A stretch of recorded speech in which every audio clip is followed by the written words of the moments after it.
The plane roared down the runway, slicing through the clouds as passengers settled into their seats. Jasmine sat in first class, her posture calm, her eyes scanning a tablet with quiet authority. She wasn't just any passenger. She was the owner of the airline, though no more one on board knew it. Around her, chatter filled the cabin, a mix of excitement and the impatience for takeoff. A man in the row ahead shifted uncomfortably and then turned, his eyes landing on Jasmine. "You don't belong here," he sneered, his voice loud enough for nearby passengers to hear. Jasmine didn't flinch. She remained composed, her fingers tapping lightly on the tablet.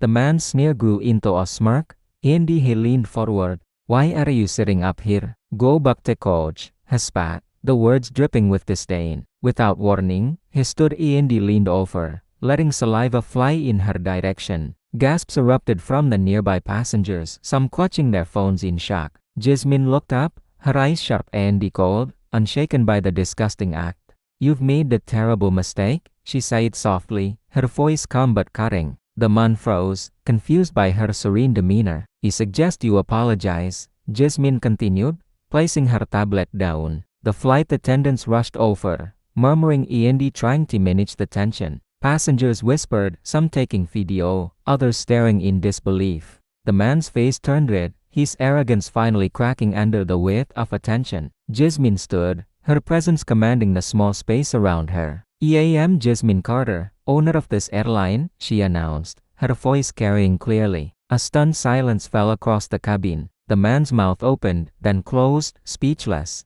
"You just spat on the person who makes sure this airline runs smoothly," she added. Flight attendants nodded, eyes wide with newfound respect, while passengers murmured approval. The man sank back into his seat, unable to meet her gaze, feeling small and foolish. Jasmine smiled faintly, a mixture of disappointment and authority in her eyes. "Next time, think before you act," she sighed, returning to her seat with dignity. Whispers of her identity spread through the cabin like wildfire, phones recording the aftermath. The plane continued its journey, turbulence irrelevant compared to the tension in the first-class cabin. By the time they landed, the man avoided eye contact completely. Passengers offered Jasmine quiet nods and smiles of admiration. She collected her things, her calm aura unbroken, leaving the mantis to in embarrassment. As she walked off the plane, she heard one passenger murmur, "That was legendary." Jasmine simply nodded, her authority felt but rarely flaunted, the lesson clear.